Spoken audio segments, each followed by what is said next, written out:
시청자 여러분 안녕하십니까. 코로나19 어제 확진자 수 20명대로 줄어들었습니다. 연일 기록을 경신했던 대구 지역 확진자 수는 0명이었습니다. 지금까지 총 누적 확진자는 1,450명, 사망자는 지금까지 211명입니다.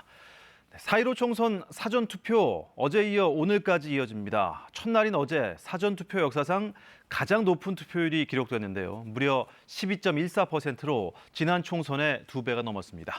강푸른 기자가 보도합니다. 사전투표 이틀째인 오늘 전국 3,500여 개 투표소에서 사전투표가 진행되고 있습니다. 투표 시간은 오전 6시부터 오후 6시까지입니다. 투표를 하기 위해서는 주민등록증이나 여권 등 신분증을 지참해야 하는데 마스크도 챙겨야 합니다.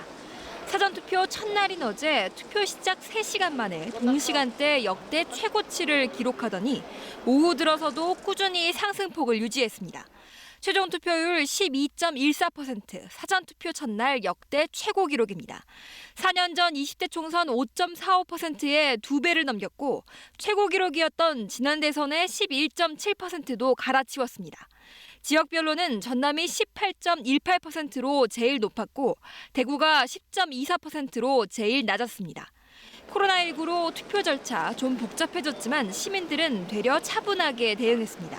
오히려 되게 친절하게 안내해 주셔가지고 되게 쉽게 했어요. 전에 했던 투표보다 더 그냥 쉬웠던 것 같아요. 나올 때는 좀 대기 시간도 길고 줄도 길 줄 알았는데 순조롭게 뭐 한 5분도 안 걸려서 준비가 잘 돼 있어서 별 문제 없이 잘 진행했던 것 같아요.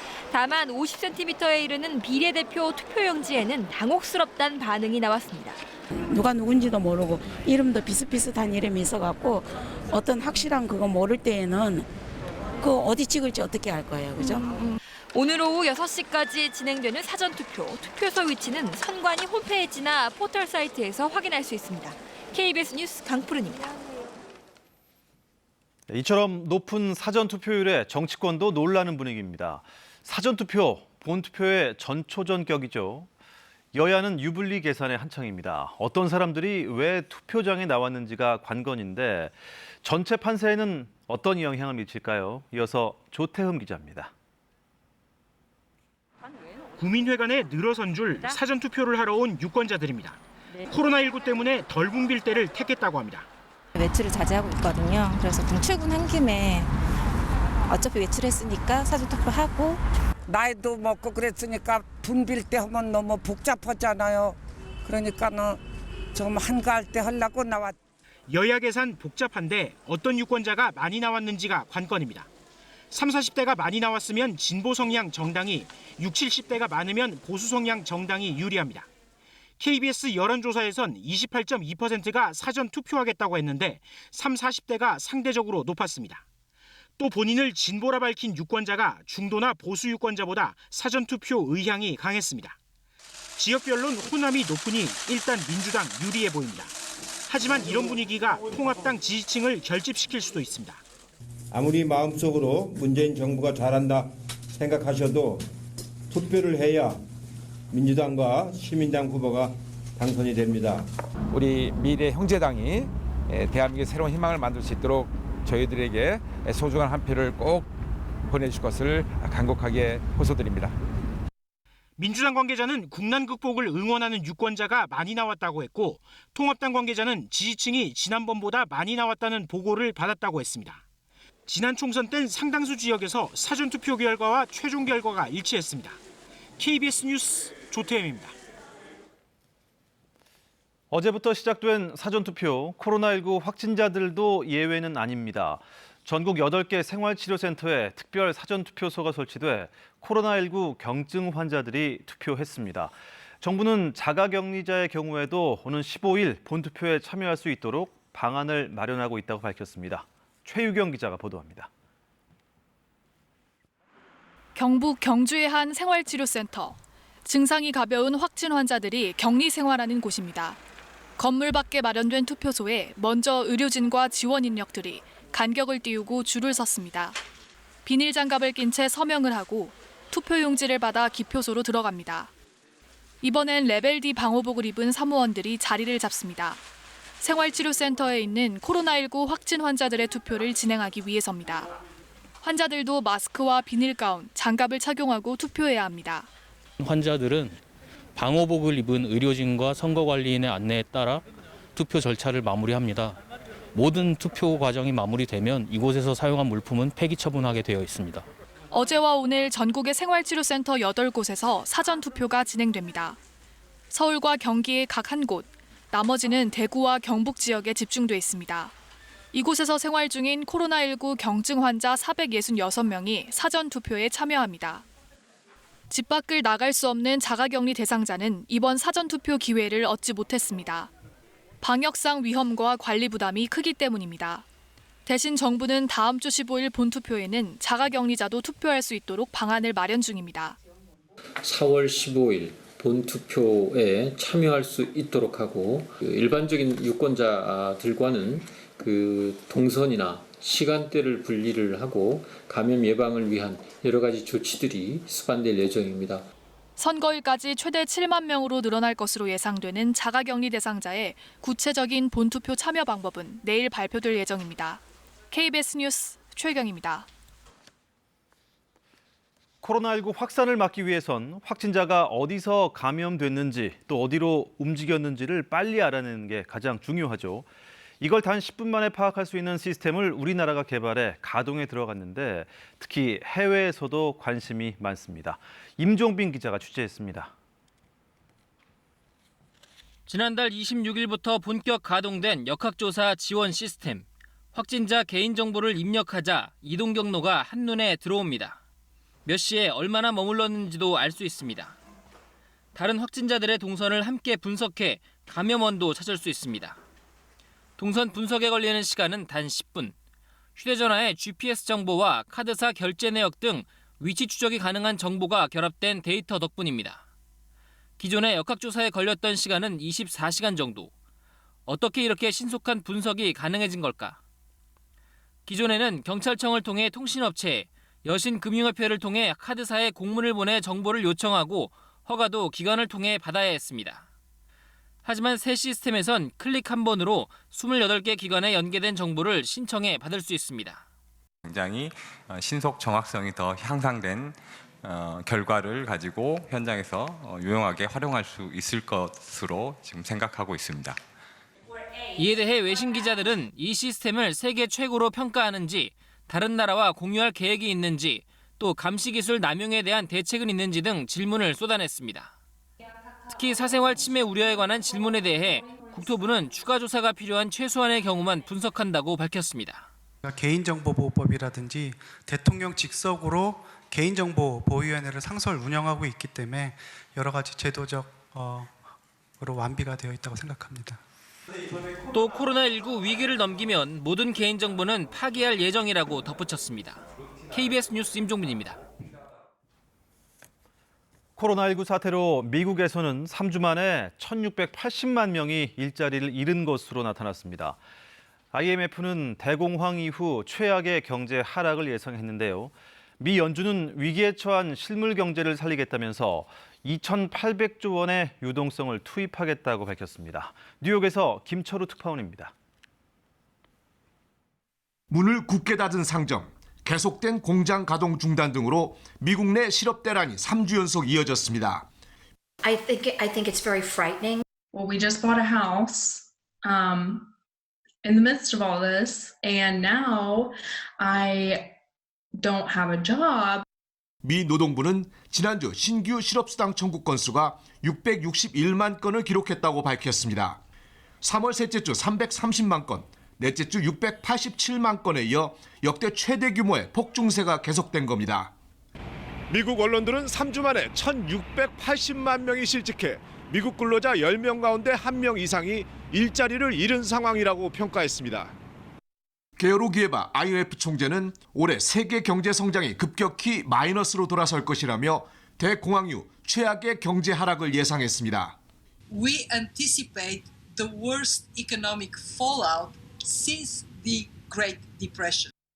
미 연준은 2,800조 원 규모의 유동성 투입 계획을 발표했습니다. 코로나 사태로 타격을 입은 실물 경기에도 연준이 전방위 지원을 하겠다는 겁니다. Many channels that households, businesses, and state and local governments rely on for credit had simply stopped working. We acted forcefully to get our markets working again. 미국의 코로나19 누적 환자는 46만 명을 넘었습니다. 누적 사망자도 16,000여 명에 이릅니다. 알래스카주 등이 코로나19 재난지역으로 추가 지정돼 미국은 현재 전체 50개 주 가운데 49개 주가 중대 재난지역인 상황입니다. 뉴욕에서 KBS 뉴스 김철우입니다. 누적 확진자가 80만 명에 다가선 유럽은 부활절 연휴를 맞아 바짝 긴장하고 있습니다. 몇 주째 이어진 봉쇄 기간에 지친 시민들이 예배나 나들이를 위해 외출할 우려가 나오는 가운데 각국은 아직 긴장을 풀기엔 이르다며 제발 집에 있어달라고 호소하고 있습니다. 베를린 유광석 특파원의 보도입니다. 코로나19로 입원 중인 보리스 존슨 총리를 대신해 영국 국정을 이끌고 있는 도미닉 라브 외교장관. 기자회견 단상에 이번 부활절엔 집에 머물러 달라는 구호가 적혀 있습니다. But the deaths are still rising, and we haven't yet reached the peak of the virus. So it's still too early to lift the measures that we've put in place. 지난달 초 2천여 명이었던 유럽의 확진자는 이제 80만 명에 근접했고 사망자도 30여 명에서 6만 6천여 명으로 폭증했습니다. 이렇게 가팔랐던 확산세가 각국의 이동 제한 조치 한 달여 만에 누그러지기 시작했습니다. 유럽에서 환자가 가장 많은 스페인의 경우 국가 비상사태 선포 이전 22%이던 하루 확진자 증가율이 지금은 4%로 떨어지고 독일에서도 확산세가 꺾이기 시작했다는 평가가 나오는 상황. 그러나 다음 주까지 이어지는 부활절 연휴가 최대 복병입니다. 날씨가 따뜻해지며 휴가 인파가 몰리는 현상이 나타나고 있기 때문입니다. Wenn ich die mit einem solchen Versprechen verbundenen Hoffnungen enttäuschen würde, kämen wir vom Regen in die Traufe, medizinisch, wirtschaftlich, sozial. 다수 시민들은 집에서 조용히 기도를 드리거나 창가에서 박수로 서로를 격려하며 봉쇄 기간을 견뎌내고 있습니다. 이전과는 완전히 다른 부활절을 보내야 한다는 정부의 호소에 유럽 대부분의 성당과 교회는 인터넷 예배를 진행할 계획입니다. 베를린에서 KBS 뉴스 유광석입니다. 일본에서 코로나19 신규 확진자가 589명 추가됐다고 NHK가 보도했습니다.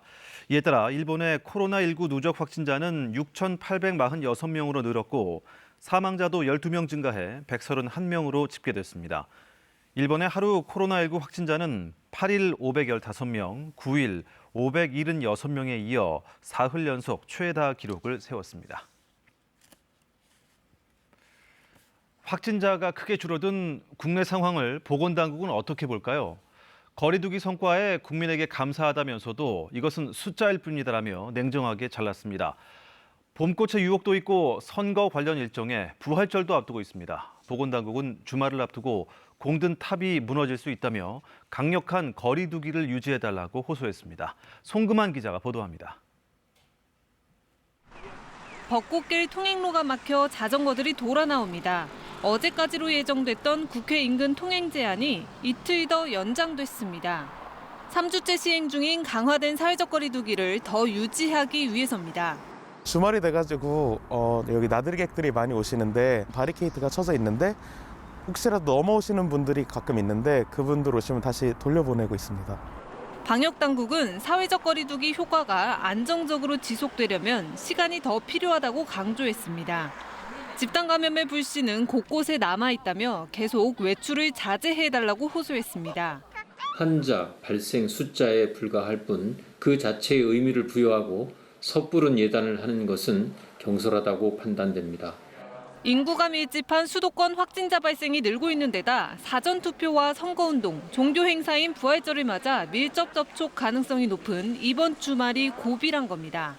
조치들이 느슨해지면 유럽이나 미국의 사례를 보듯이 언제든지 지역사회 대규모 유행과 이에 따른 의료 시스템의 붕괴 그리고 사망자의 증가가 언제든지 발생할 수 있다는 것을 우려하고 있습니다. 지난달 말 코로나19 하루 확진자가 20명대로 줄었던 싱가포르는 열흘 뒤 140여 명의 신규 확진자가 발생했습니다. 지난 메르스 사태에서 발생했던 폭발적인 2차, 3차 감염 상황도 이번엔 되풀이하지 말아야 합니다. 자가격리 위반자 95명을 적발한 방역당국은 해열제를 먹고 입국 검역을 통과한 10대 남성을 검역법 위반 혐의로 고발했습니다. KBS 뉴스 송금환입니다. 전남 신안군이 튤립 축제를 위해 정성껏 키운 튤립 100만 송이를 모두 잘라냈습니다. 어제 개막 예정이었던 튤립 축제는 코로나19로 일찌감치 취소됐지만 혹시나 꽃을 보기 위해 관광객들이 몰려드는 것을 사전에 막기 위한 고육지책이었습니다. 보도에 김혜린 기자입니다. 전남 신안군 임자도 12km에 달하는 대광 해변을 따라 튤립 공원이 펼쳐져 있습니다. 빨강부터 노랑까지 형형색색으로 만개한 튤립을 꺾는 작업이 한창입니다. 학교 운동장 3개 정도 면적의 공원에 핀 튤립 100만 송이가 이렇게 사라졌습니다. 사람 손으로 꺾는 이유는 줄기와 뿌리를 남겨둬야 내년 축제에 사용할 수 있기 때문입니다. 11월 달부터 키웠고요.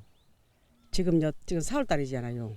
그래갖고 지금 키웠고 지금 이러고 13년 만에 튤립 거의 축제 하기 전에 13년 만에 처음 이거 꺾고 있는 거예요. 그러니까 마음이 엄청 안 좋지라. 원래였으면 알록달록한 튤립들로 가득해야 할 광장이지만 지금은 이렇게 초록색 잎만 남았습니다. 애주중지 키운 튤립을 꺾는 이유는 관광객 때문입니다. 코로나19 여파로 열흘간 열릴 예정이던 튤립 축제는 취소됐지만 관광객이 대거 몰릴 가능성을 아예 차단하기 위한 겁니다. 고립된 섬이다 보니 한 명이라도 코로나19에 감염되면 섬 전체로 확산할 수 있다는 위기감이 컸습니다. 아무래도 꽃이 남아있으면 관광객들이 축제가 취소되었다 하더라도 여기 축제장을 방문하기 때문에 저희가 코로나19 지역사회 확산 방지와 신안군은 꽃이 시들기 전에 꽃대를 일찍 제거하면 다음 해에는 더 아름다운 꽃이 핀다면서 내년에는 더욱 볼만한 튤립 축제를 선보이겠다고 밝혔습니다. KBS 뉴스 김혜린입니다. 대체로 맑은 날씨와 함께 대기가 점차 메말라가고 있는데요. 여전히 일부 서해안을 제외한 대부분 지역에는 건조특보가 발효 중인 상태입니다. 특히 수도권 일부 지역을 중심으로는 건조특보가 열흘 이상 지속되고 있는데요. 이번 주말 비 소식이 나와 있습니다. 먼저 토요일은 전남과 경남, 제주도에 비가 내리겠고요. 일요일은 동해안 지역에 비 소식이 나와 있는데요. 대기 불안정으로 일요일 오후부터는 충청과 영남, 호남 지역을 중심으로 소나기가 쏟아지겠고 천둥, 번개를 동반하면서 요란한 비가 쏟아지는 곳이 있겠습니다. 특히 호남 일부 지역을 중심으로는 우박이 떨어질 가능성도 있는데요. 해안 지역을 중심으로 이 건조특보가 해제될 가능성이 높지만 중부 내륙 지역의 건조한 날씨는 계속되겠습니다. 불씨 관리 잘해주셔야겠습니다. 아침 기온 보겠습니다. 철원 1도, 춘천 3도, 세종 2도 등으로 중부 내륙 지역 아침 기온이 5도 이하로 출발하는 곳이 많겠습니다. 낮 기온 보겠습니다. 강릉과 서울이 16도, 대전 15도 등으로 중부지방 기온 크게 올라서 비교적 푸근하겠지만 남부지방 기온이 크게 오르지 못하겠는데요. 목포가 8도, 광주와 여수 10도, 부산 12도에 머물겠습니다. 물결은 전해상에서 비교적 잔잔하게 일겠습니다. 다음 주 후반에는 전국 곳곳에 비 소식이 나와 있습니다. 날씨였습니다. 이상으로 코로나19 KBS 뉴스특보 모두 마칩니다. 편안한 밤 보내시기 바랍니다. 고맙습니다.